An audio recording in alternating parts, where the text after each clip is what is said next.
Bismillahirrahmanirrahim. Assalamualaikum warahmatullahi wabarakatuh. Alhamdulillahirabbil alamin. Wassalatu wassalamu ala Rasulillah wa ala alihi washabihi wa mawalah amma ba'd. Ya, bagaimana kawan anakku yang dirahmati Allah Subhanahu wa taala? Saya doakan mudah-mudahan kalian dan keluarga senantiasa berada dalam lindungan Allah Subhanahu wa taala. Amin ya rabbal alamin. Ya, baiklah anak-anakku yang soleh dan solehah, kita berjumpa kembali di mata pelajaran tematik kelas 3. Tema 3 mengenal benda di sekitarku. Subtema yang ketiga perubahan wujud benda. Pembelajaran 1 dan 2 ya. Namun sebelum kita masuk ke pembelajaran lebih jauh, mari kita sama-sama berdoa terlebih dahulu.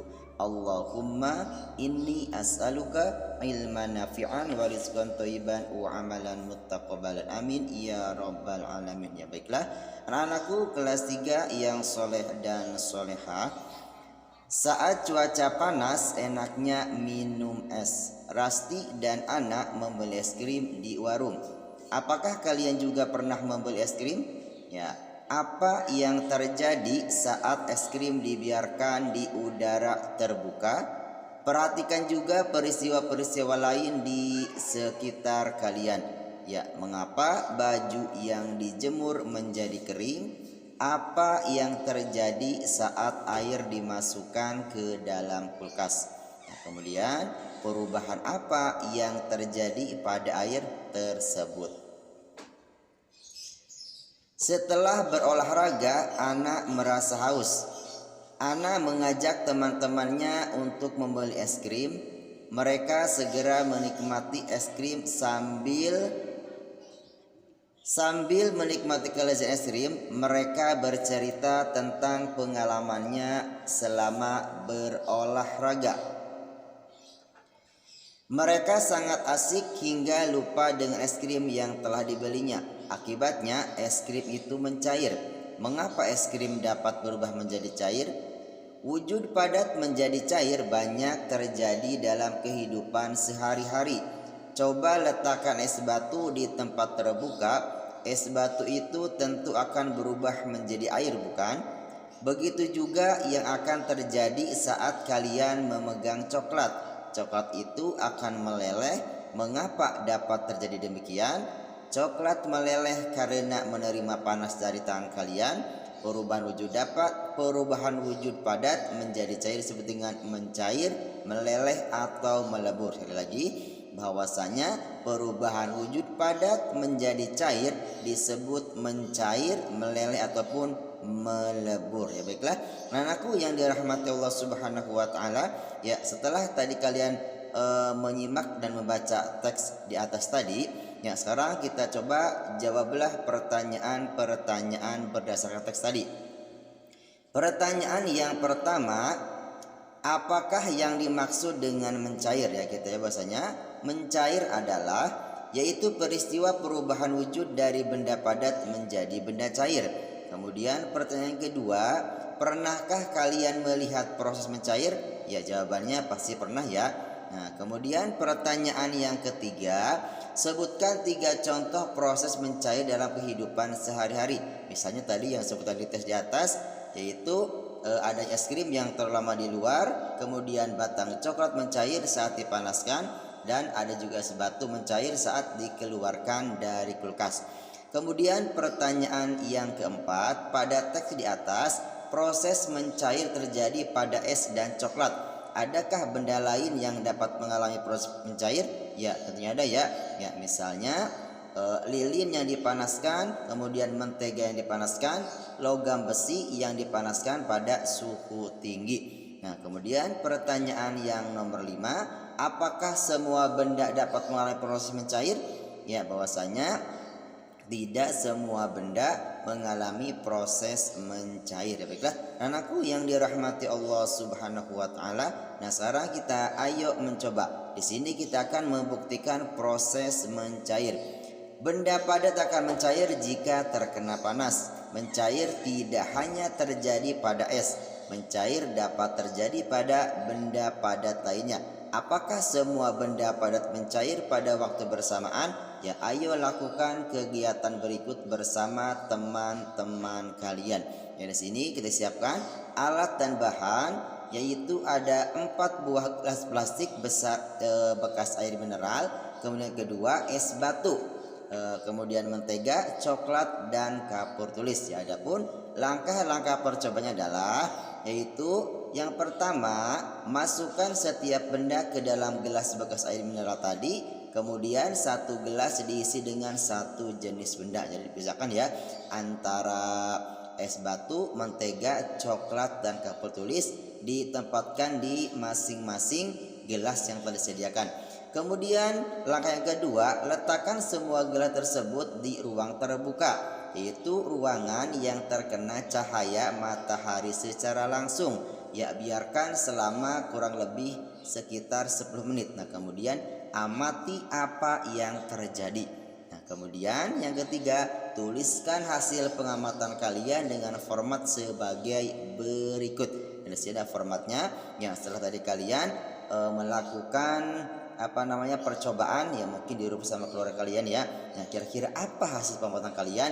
Nah, Ustaz contohkan ya, bahwasanya berdasarkan hasil pengamatan, es batu mencair lebih cepat dibandingkan dengan benda lainnya.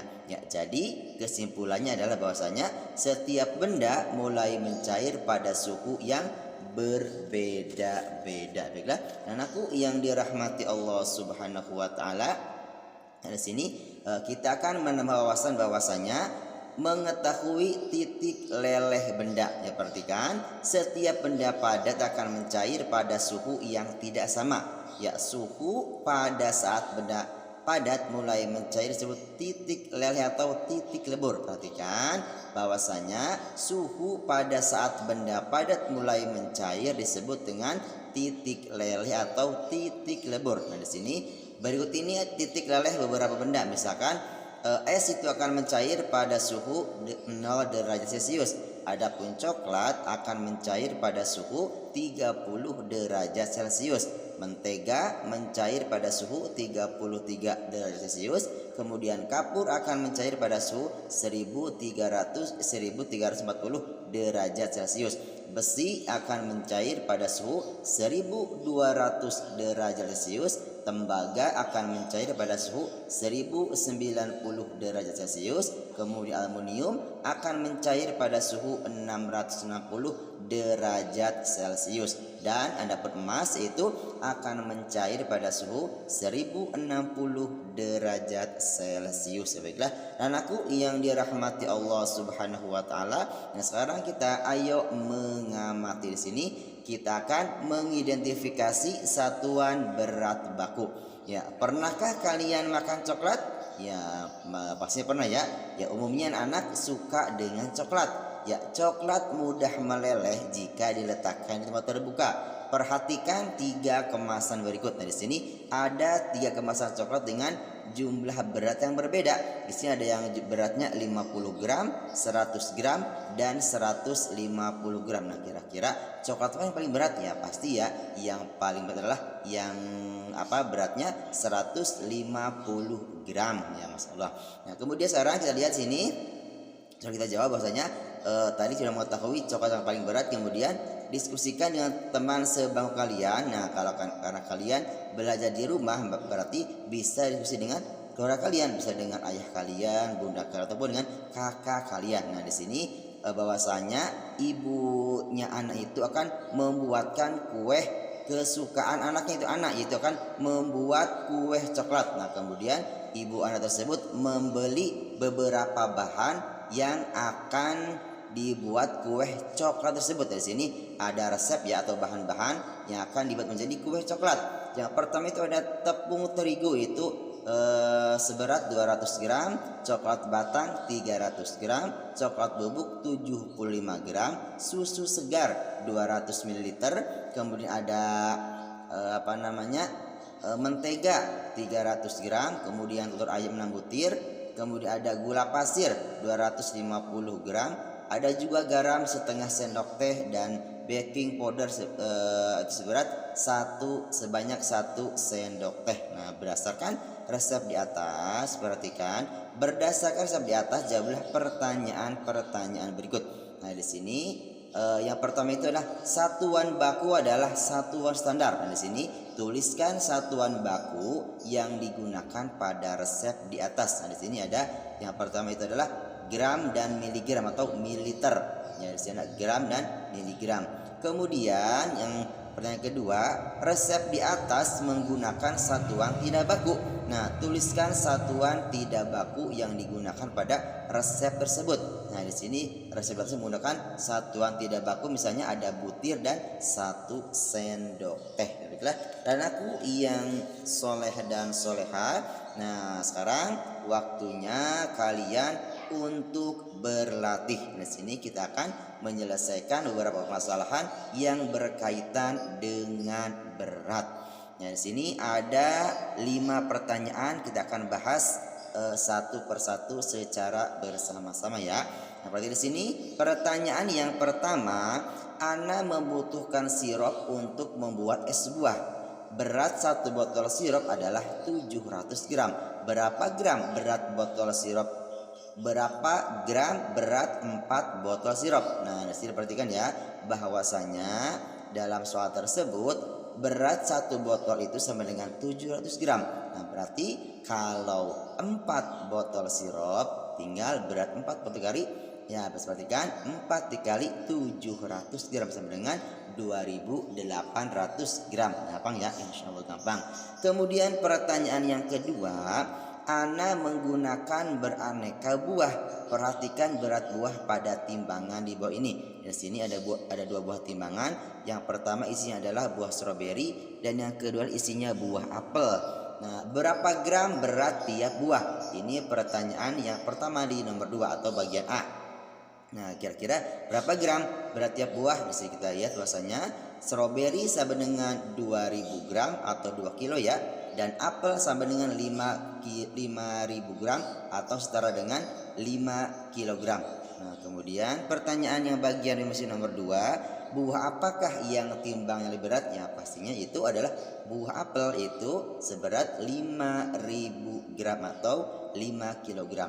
Kemudian pertanyaan yang bagian C, berapa gram berat semua buah? Gampang ya, tinggal dijumlahkan, yaitu 2000 gram ditambah 5000 gram sama dengan 7000 gram atau 7 kilo semuanya. Kemudian pertanyaan yang ketiga, ibu menyiapkan 6 kg gula pasir. Gula itu digunakan untuk memasak kue 2 kg. Kemudian gula itu juga digunakan untuk membuat es buah 1 kg. Nah, berapa kilogram sisa gula pasir? Gampang ya, tinggal dikurangi saja. Itu di sini 6 kg dikurangi 2 kg, kemudian dikurangi kembali 1 kg. Maka sisa gula pasir tersebut adalah tinggal 3 kg. Nah, kemudian pertanyaan yang nomor 4, anak membeli 1000 gram melon. Melon itu digunakan untuk campuran buah. Ternyata melon masih tersisa 275 gram.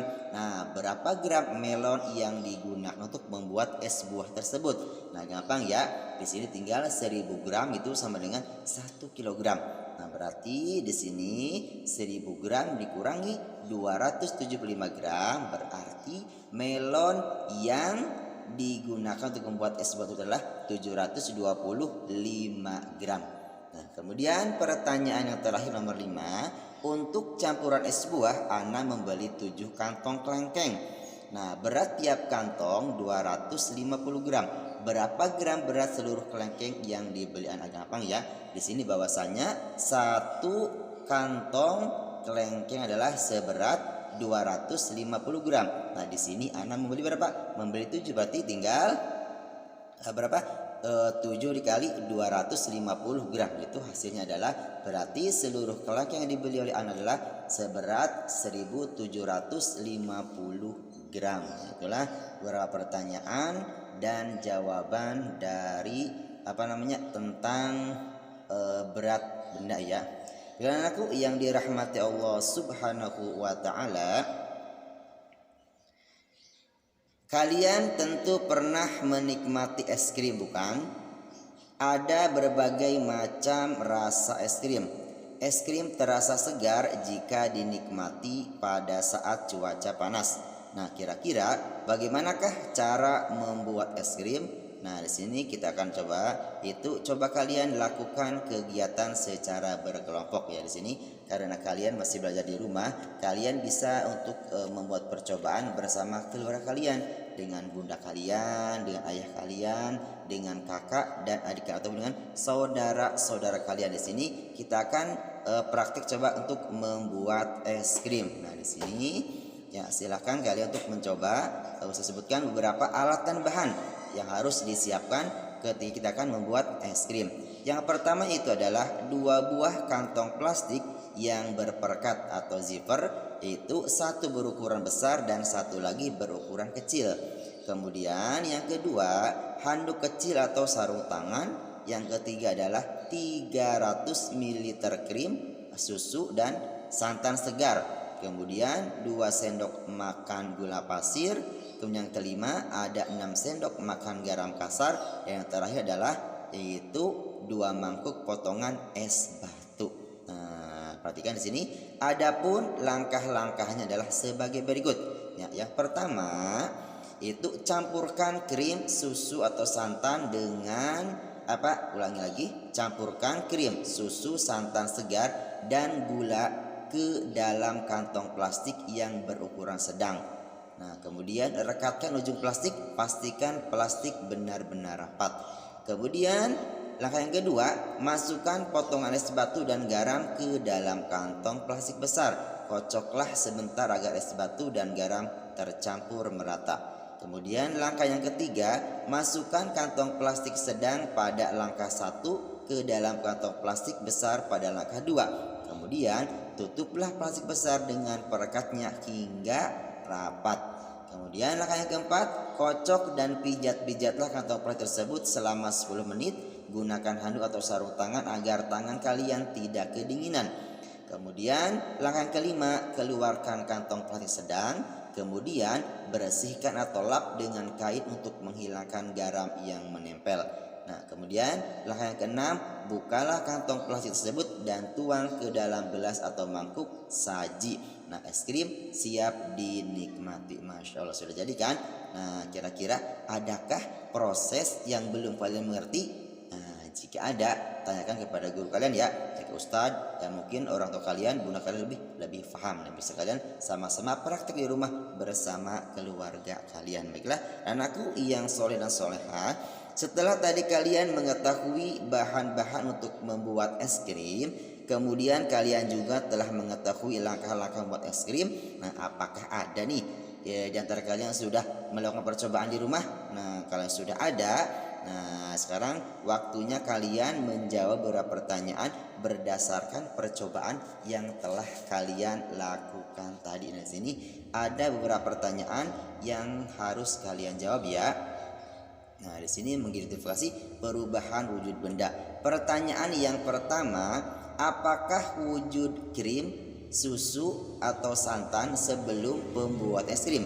Nah, tadi kita ketahui bahwasanya wujud susu atau santan di awal pembuat es krim adalah bentuknya cair. Nah, kemudian pertanyaan yang kedua, apakah wujud krim, susu atau santan setelah menjadi es krim? Nah, tadi kita sudah tahu ya bahwasanya wujud susu atau santan setelah menjadi es krim adalah menjadi padat. Nah, kemudian pertanyaan yang ketiga, sebutkan perubahan wujud yang terjadi pada pembuatan es krim tadi. Nah, perubahan wujud bahwasanya pada pembuatan es krim terjadi perubahan wujud dari cair menjadi padat. Kemudian pertanyaan yang keempat, mengapa kita membutuhkan es batu untuk membuat es krim? Nah, buat apa sih es batu itu? Nah, bahwasanya karena es batu dibutuhkan untuk membekukan es krim. Kemudian pertanyaan yang kelima, apakah fungsi garam pada pembuatan es krim tadi? Nah, bahwasanya fungsinya untuk menurunkan suhu es yang suhunya telah turun kemudian akan menyerap banyak kalori dari adonan es krim sehingga adonan es krim dapat membeku. Nah, kemudian pertanyaan yang nomor 6 dan nomor 7 itu silahkan kalian jawab secara mandiri. Baiklah, anakku yang dirahmati Allah Subhanahu wa taala, pada pembuatan es krim terjadi perubahan wujud benda. Ya, pernahkah kalian menyimpan kantong plastik berisi air di lemari pembeku? Nah, beberapa jam kemudian air tentu akan berubah menjadi es, bukan? Nah, jika ikatan plastik itu kalian buka, es tidak akan tumpah. Hal itu terjadi karena wujud air yang cair telah menjadi padat. Perubahan wujud dari cair menjadi padat disebut dengan membeku. Perhatikan bahwasanya perubahan wujud dari cair menjadi padat disebut dengan membeku. Nah, kalau tadi mencair ya kebalikannya ya, yaitu perubahan wujud padat menjadi cair adalah mencair. Di sini ada perubahan wujud dari cair menjadi padat disebut dengan membeku. Nah, di sini ayo tuliskan contoh lain perubahan wujud cair menjadi padat dalam kehidupan sehari-hari. Nah, banyak sekali ya. Ustaz contohkan misalkan di sini yang pertama, misalkan kalian buat agar-agar. Nah, tadi kan cair, lama kelamaan akan menjadi padat atau membeku. Kemudian minyak goreng menjadi padat pada saat suhu dingin. Nah, kemudian contoh yang ketiga adalah misalnya lilin yang mencair setelah dingin akan menjadi padat kembali. Baiklah, anakku yang dirahmati Allah Subhanahu wa taala, kalian telah membuat es krim secara berkelompok ya. Tadi sudah praktek ya di rumah kalian masing-masing. Nah, kira-kira adakah pembagian tugas dalam kelompok kalian atau di keluarga kalian? Nah, dengan pembagian tugas, pekerjaan menjadi mudah dan ringan. Nah, hal yang sama juga terjadi di sekolah ataupun misalnya di kelas ya. Tiap warga sekolah memiliki peran masing-masing. Contohnya di sekolah ada teman-temannya, ya ada guru yang mengajar di kelas, ada kepala sekolah yang memimpin sekolah. Nah, di sini saya coba berikut adalah contoh struktur organisasi yang ada di salah satu sekolah, ya dari mulai kepala sekolah, kemudian ada tenaga pendidik dan kependidikan siswa hingga ada masyarakat. Nah, kemudian setelah kalian melihat struktur organisasi yang ada di sekolah tadi, nah sekarang kita akan melihat peran dan tugas yang ada di lingkungan sekolah. Ya, misalnya di sini ada peran sebagai kepala sekolah. Nah, kira-kira tugas apa? Nah, di sini tugasnya itu mengatur semua kegiatan yang berlangsung di sekolah. Kemudian ada juga perannya sebagai guru kelas, tugasnya pengelola pembelajaran di kelas dan menyelenggarakan administrasi kelas. Kemudian ada peran sebagai guru penjas atau guru olahraga, yaitulah tugasnya mengelola pembelajaran pendidikan jasmani di sekolah. Kemudian ada yang berperan sebagai petugas TU, maka tugasnya adalah mengurus kegiatan tata usaha dan administrasi kegiatan di sekolah. Kemudian ada peran sebagai petugas perpustakaan, yaitu tugasnya adalah mengurus pelayanan perpustakaan dan membuat peraturan di perpustakaan. Kemudian terakhir ada peran sebagai penjaga sekolah, itu tugasnya adalah melaksanakan tugas pengamanan sekolah, memelihara dan menjaga barang-barang milik sekolah. Baiklah, anakku yang dirahmati Allah Subhanahu wa taala, ya mungkin itu saja yang dapat saya sampaikan pada pertemuan kali ini. Kurang lebihnya mohon maaf, barangkali kurang atau hilafan ataupun ada kata-kata Ustadz yang kurang berkenan ataupun juga mungkin ada penjelasan Ustadz yang kalian belum memahaminya. Baiklah, anak-anakku yang soleh dan solehah, semoga bermanfaat. Sampai jumpa lagi di video pembelajaran selanjutnya. Mari kita sama-sama tutup pembelajaran ini dengan sama-sama membaca doa kafaratul majlis. Subhanaka Allahumma wa bihamdika asyhadu an la ilaha illa anta astaghfiruka wa atubu ilaik. Barakallahu fikum. Wassalamualaikum warahmatullahi wabarakatuh.